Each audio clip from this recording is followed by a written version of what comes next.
You're watching Talking Points, a focus on the political scene in Lubbock and across the South Plains. Welcome back. Let's look at a couple of political headlines you may have missed over the holiday. Here's some swearing that we can do on television. Our folks in our eastern counties, your state representative Drew Springer won his Senate election and was sworn in by the governor, so you guys need a new state rep. Early voting in that special election begins tomorrow with Election Day on the 25th. Here's a look at the candidates. Really no one there from our immediate area. And a swearing-in ceremony in Lubbock County for newly elected and re-elected officials. Terrence Kovar takes his place on Commissioner's Court in District 1. And Philip Hayes is the new judge of the 99th District Court.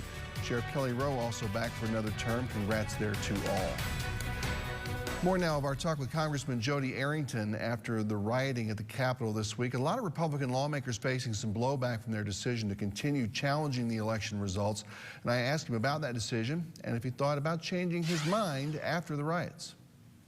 I did a lot of research.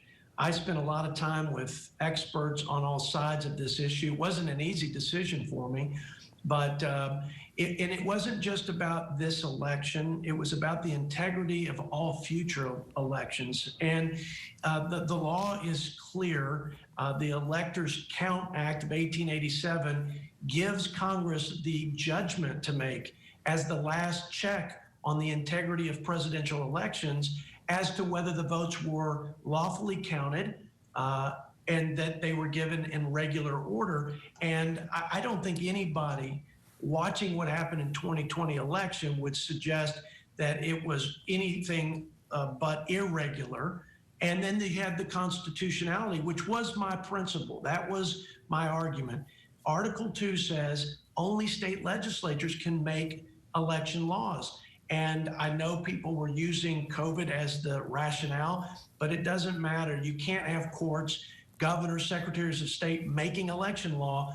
The Constitution, our founders understood that the duly elected representatives from the people of every state was the only safeguard to make those important decisions, because fair elections and accurate elections are the heartbeat of our democracy and the public's confidence in consenting for the governed and their elected leaders to govern over them. So that's why we pushed to the very end for some of those states that were outside of the bounds of the Constitution to be disqualified, because all future elections were depending on that ruling. The Supreme Court didn't make it. They punted to us. We lawfully have that decision to make, and I swore an oath to the Constitution to uphold and defend it, and I believe I did with my actions, and I believe they were also consistent with most of my friends back in West Texas. Sure. I saw immediate reaction, though, on your social media to comments saying your objections and helped incite this, shame on you, you should resign. What do you say to those folks about your, not only your decisions, but trying to unify, I think, and heals a little bit of this fractiousness moving forward?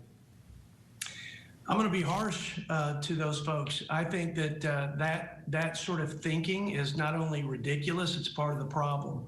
I mean, when you have folks who try to attribute murder or because Democrats think that we should defund the police, and therefore when people are being slain in the streets, somehow Democrats are at fault or culpable of that murder because their policies make us more defenseless. I mean, border security, we could go on and on.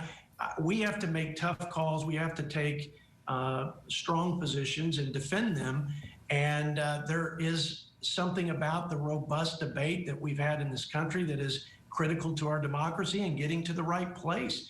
I do think we still have to be responsible. But for people to say that somebody objects and they have a thoughtful grounds for that objection, that somehow is part of the unrest and the rioting that ensues, I think that's ridiculous. I mean, we've seen riots in the street for months in places like Portland and cities across the country, and not once have I said that we should blame the murders of police officers on any one politician. So yeah, I think that sort of sensitivity, hypersensitivity, and that blame game is not helpful to things. And I'm going to continue to make the tough calls, and I'm going to continue to argue them passionately, and I'm going to try to do it without getting people more stirred up than they are already. Lubbock Congressman Jody Arrington. Hey, again, glad to see everyone is safe and healthy there. Keep swinging. We'll talk to you soon, brother. Hey, thank you very much, Brian.